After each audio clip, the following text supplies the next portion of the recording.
Hello. After a brief pause, my daughter Emma answered the phone. She sounded oddly nervous, and I couldn't help but ask, "Emma?" "It's Mom." "Where are you right now?" Who is this? Mom is right next to me. I thought Emma might be playing a prank. She wasn't the type to do such things, but kids grow up quickly. Perhaps she had picked up some mischievous behavior without my knowledge. "Emma, what's going on? Pranks like this aren't okay." It's not a prank. Mom is here next to me. My mom, she's gone. "Then who is this a mom?" Mom is my new mom. With those words, everything became clear. My name is Natalia. I'm currently a freelance writer. I married my husband, Miles, 7 years ago. 2 years later, we welcomed our daughter, Emma. Emma is incredibly adorable, and Miles and I have poured endless love into her. Despite our occasional arguments, it's safe to say that Emma has held our marriage together. I believe we'll continue living together until Emma grows up, even if it means arguing along the way. Mom, how are you feeling? Don't worry, I'm fine. Just a little tired. But there was one thing weighing on my mind, my mother back home. My father passed away a few years ago, leaving my mother living alone. She always respected my father, standing quietly behind him with a gentle smile. She left an impression of strength. However, after my father's death, my mother's health began to decline. I constantly worried about her. If only I could visit home more often, but it's quite far from where we live. Whenever possible, Emma and I went home to my parents' house, and when it wasn't, I checked in with her over the phone. Since I'll likely be able to come home this week, if there's anything you need, please let me know. You don't have to worry so much about me. As my mother said this while smiling, she seemed quite frail, and an unpleasant premonition lingered in my mind. Unfortunately, that premonition turned out to be true, and soon my mother spent even more time lying in bed. Around that time, it became difficult to visit home in sync with Emma's nursery schedule. I started making solo trips back home, leaving Emma in Miles' care. Sorry to bother you, but can I ask a favor? Despite feeling apologetic, I asked Miles in that manner. However, he always responded with a disapproving expression. I work at the office every day, and I'm exhausted. Yes, I understand. But I'm worried about my mother. Just because you're worried about your mother, does that mean you can neglect your duties as a wife? It's not like that. Miles sighed conspicuously. While I understood Miles' perspective, I couldn't help but think that since we were family, we should support each other. After all, I wasn't a stay-at-home mom. I worked as a writer and sometimes had to travel for assignments.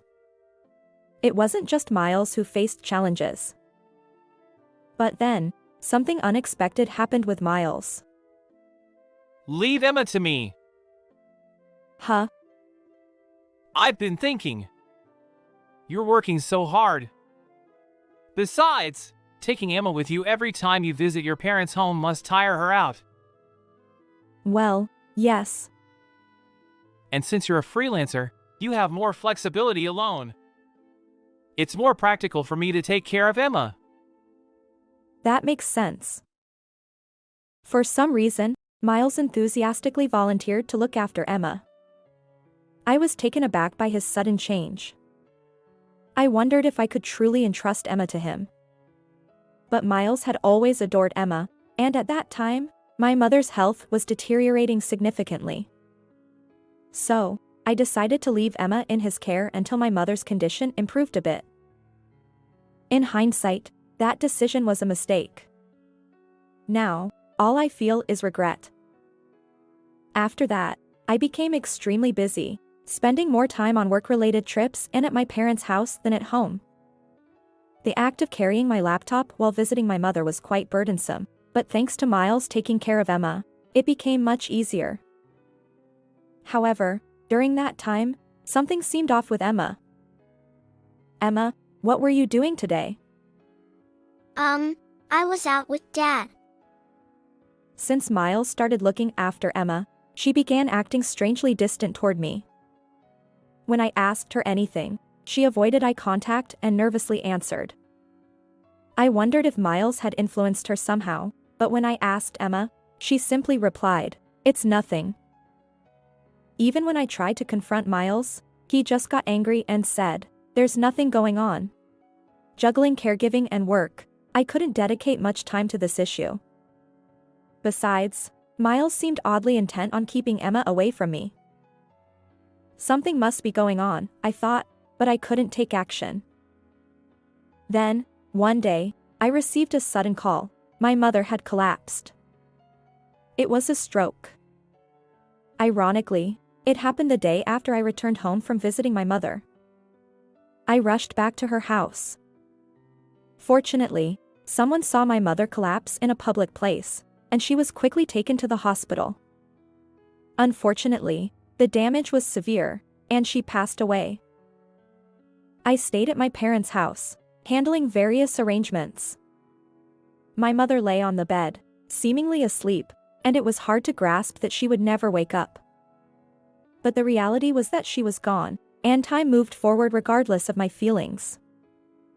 When everything was prepared, I contacted Miles to attend the funeral. Can I skip it? What?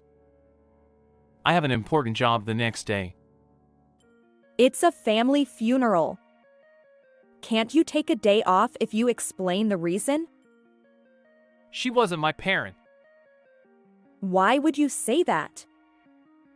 You're so annoying. Fine, I'll go on the day of the funeral. After Miles hung up, I sat there, a mix of anger and disbelief. Even with a busy job, isn't it natural to be there for family during times of sorrow? Miles had hesitated even about attending the funeral. Naturally, Miles didn't help with the preparations. Instead, my aunt and her daughter and her husband volunteered to assist on the day of the funeral. There were many things I didn't understand, and I would have been lost on my own. Thanks to them, I managed to complete all the arrangements, but I felt utterly exhausted. I'm incredibly grateful to my aunt's daughter and her husband, even though they were practically strangers. As for Miles, he arrived just in the nick of time for the funeral and left immediately afterward.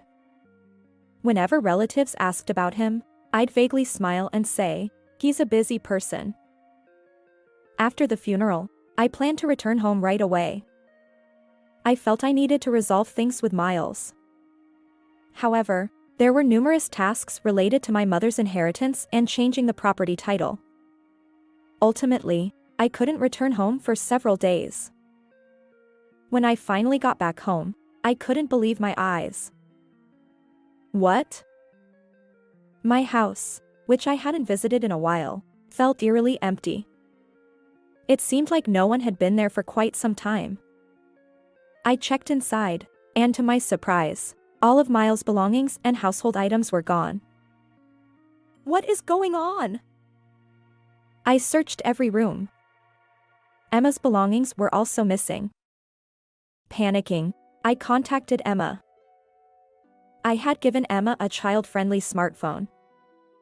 I had reservations about letting a 5-year-old have a phone, but as a freelance writer, I occasionally traveled for interviews.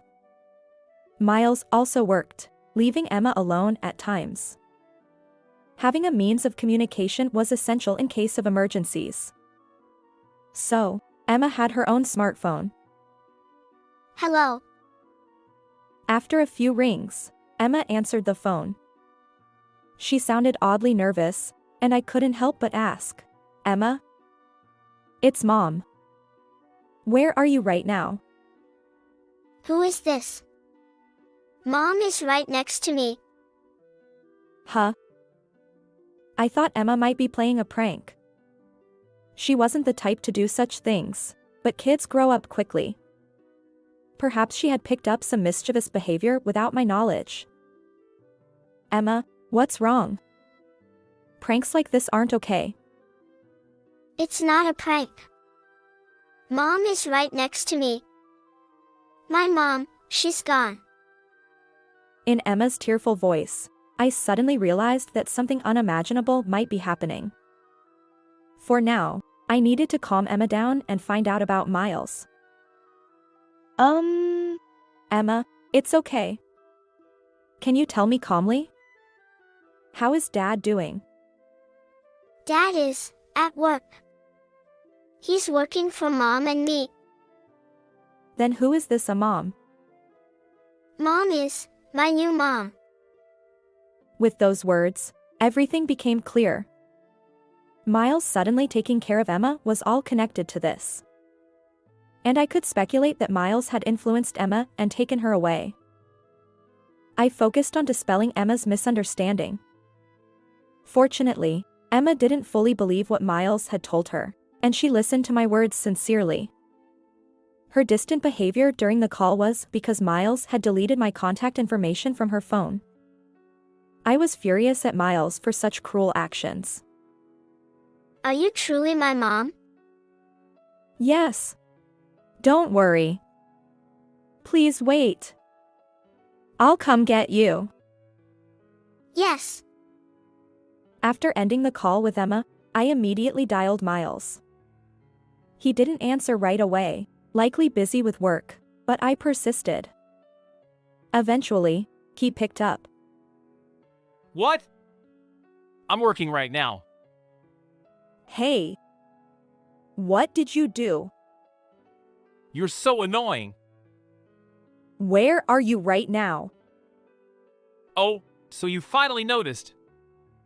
You've been busy taking care of your mother's house since you've been completely absorbed in your mother affairs. But it was my mother's funeral. You never helped, and... There's a limit to everything. Besides, your mother wasn't my parent, so I don't owe her any assistance. Miles continued with a sigh. You don't do any housework or cooking, and Emma is entirely my responsibility. You're not a good wife. What are you saying? I'm preparing for a divorce. I plan to find a better wife than you and remarry. I've decided to sell the house too, so get rid of your stuff. I was left speechless. Certainly, I may have neglected some household chores and childcare due to caring for my mother. But isn't that understandable? Besides, it's not like I did nothing. When I was at home, I tried to handle household tasks as much as possible for Emma and Miles, all while juggling my work as a writer and looking after my mother. Miles' words were incredibly harsh considering all this. And on top of that, he referred to my mother as a stranger. His behavior was beyond unacceptable, and I resolved firmly to break up with Miles. After ending the call, I immediately started preparing for the divorce. Miles seemed to imply that it was my fault we were divorcing, but that couldn't be further from the truth. I had valid reasons for being away from home. Moreover, Miles hadn't contributed significantly to my mother's funeral, and if his recent words were any indication, he had been unfaithful during the time I was at my parents' house. Clearly, he was in the wrong. Additionally, Miles mentioned his intention to sell our home. Yet, this house was in my name. We had purchased it using the inheritance I received when my father passed away. At the time, I was pregnant and considering moving to a family-friendly apartment. So, I used the lump sum to buy the apartment outright.